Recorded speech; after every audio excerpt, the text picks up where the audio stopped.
बिहामजोफोर नोहावनो ओंखाम खुरनानै होफैलाय नोंसो खुदा जानो हाया नामा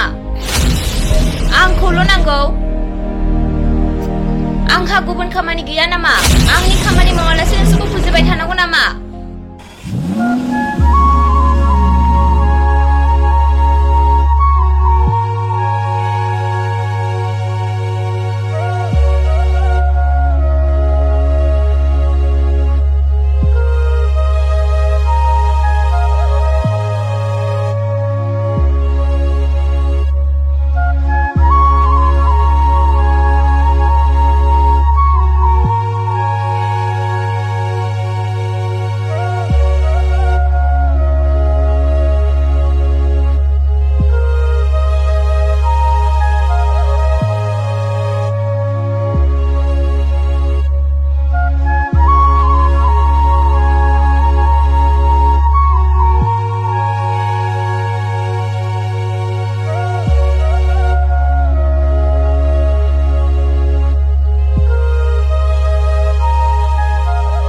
बिमा दै गिलासे लाबोलाय गाबागाव हाननानै लोंनो हाया नामा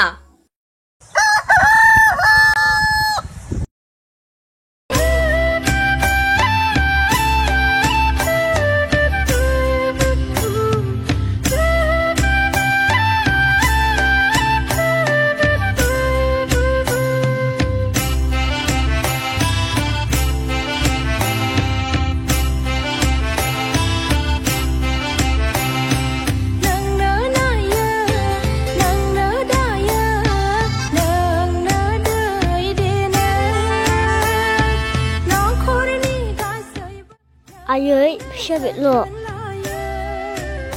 मैया मावनायनि फैसा मोननाया नोंनि स्कुल फिस टिउसन फिसाव हैनांबाय दे आयै इला आं सानडे स्कुलाव थांगोनसै दे बाबु मोजाङै थां दे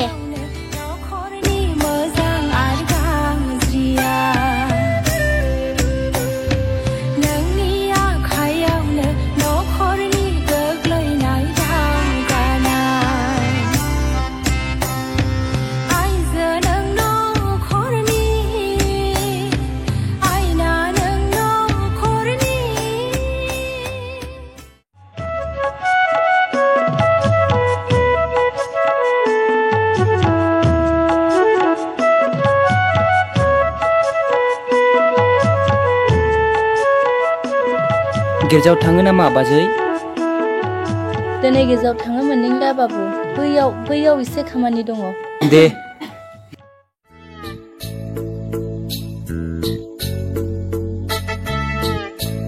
आब' ओइ आब' सोर जाखो ए माथो बिनानावसो फै बिनानाव जिराय फै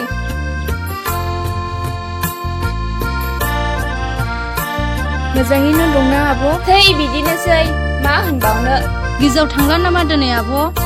ओहो थांला बिनानाव आं दिनै नानि बिफानिबो गस्ला लंपेन्ट सुनांगौनो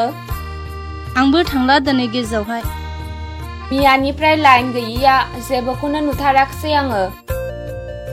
सुपार डान्सार इन्डिया आइडल जेबोखौनो नुथाराखसै आंनिया दिनै नायथारखानांगौ आंहा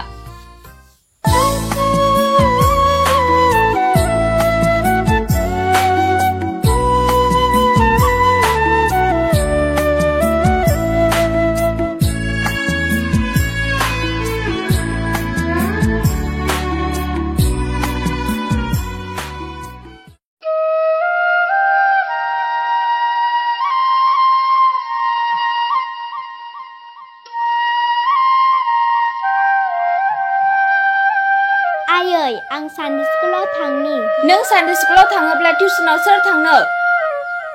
थांनि ना आयै थाङा मा मोनहैनो आरो थांनांलाय नोंना टिउसननि टाइमा जानोसै हनै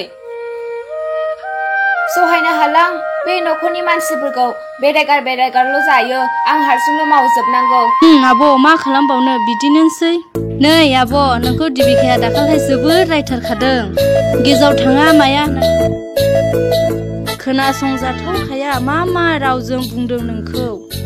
थोस माबायदिहाय बियो आयु मा बुंदों बिलाय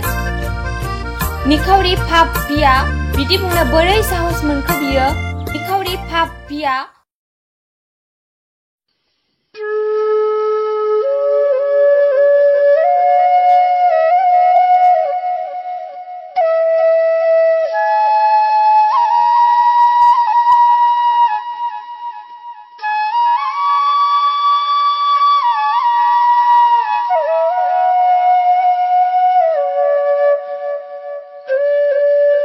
माथो बिनानावसो ओइ हिनजाव जिरायनोसो थांदों नों आंखौ गैजायै निखावरि फैसा नांगौब्ला आंनाव गोदै गोदै बुंनानै लायो ओमफ्राय आंखौ रायखुमाबावो नोङो आं जेबो रायखुमाखै बिनानाव नोंखौ है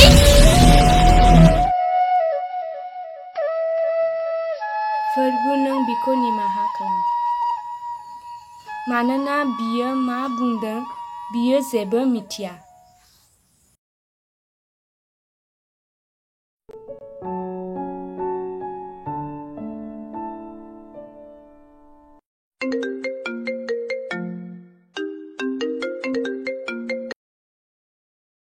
हेलो डॉक्टर स्मिता, यस प्रीति का रिपोर्ट आया है क्या? जी रिपोर्ट तो आ गया था आप कभी भी आके लेके जा सकते हैं okay thank you mister Rajdeep I am very sorry boat हम आप कुछ नहीं कर सकते आप अपनी वाइफ को लेके किसी और हॉस्पिटल शिफ्ट हो जाइए आई एम वेरी सॉरी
बिबार बायदि जिउखौ लानानै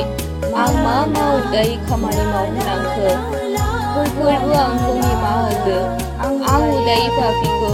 अनखांनानै बेनिफ्राय आंखौ बायख'दो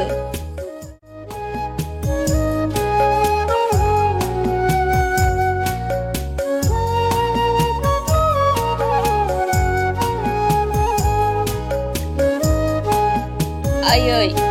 आं नोंसोरखौ हाजासे नेवसिबोबाय अब्लाबो नों आंखौ गावनि जोनोम होनाय फिसाजो बायदि आंखौ जोथोन लाबाय थांनाय समफोरनि जालांनाय जाथायफोरखौ बावलांदो बिहामजो इसोरनाव आंहा गेदेर फोथायनाय दं नोंखौ फाहामथारगोन आरो इसोरनि फिसाफोरजों लोगोसे नोंबो इसोरखौ बाख्नायनो मोनगोन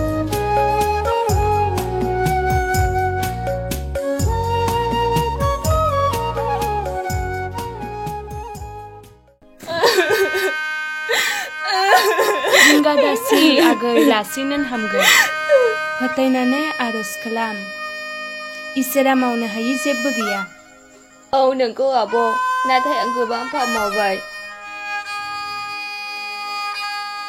इसोरखौ गोजानाव दोननानै आं संसारनि हाबिलायाव गोजावनानै दङमोन दा बेनिखायनो साजाखौ मोनबाय आं आब' मानसिनि जिउआ गांसो बायदिसो आरो समायना महरा गांसोनि बिबार बायदि गांसोआ रानलांबा बिबाराबो सिरिलाङो संसाराव जानाय गासै जाथायफ्रा इसोरनि सम बायदिसो जायो संसाराव जोनोम जानाय थैनाय सिथारनाय सोखानाय सिफायनाय लुनाय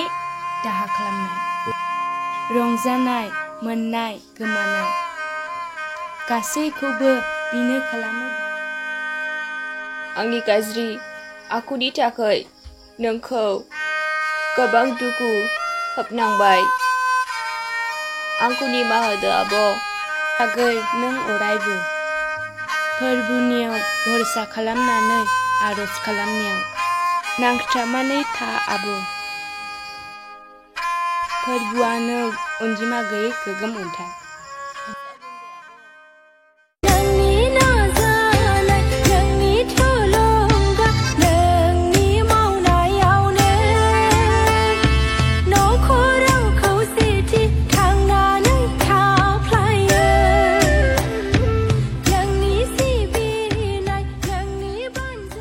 आइजोफोरानो नखरनि आयना इसोरा आइजोफोरनो नखर बेंनो थाखाय गेदेर बिबान होदों बे बिबानखौ मावनो थाखाय फोरबुनियाव बोर बिग्रोनांगोन आरो बिनि बोसोनफोरखौ फालिनांगोन अब्लासो सासे गियानि आइजो जानो हागोन जेरै साराया गावनि बिसाय आब्राहामखौ बेसेबांबा मानियोमोन आरो रुथनाबो गावनि बिखुनजोखौ सोमोनांथाव अननाय होनायखौ दिन्थिदों बोसोन बिजाबनि 14 बालाब 1 सिरियाव लिरनाय दं गियानि हिन्जावा नखरखौ फेदेरलाङो आन्थाय आखल गैयै हिन्जावा नखरखौ संहारसो खालामो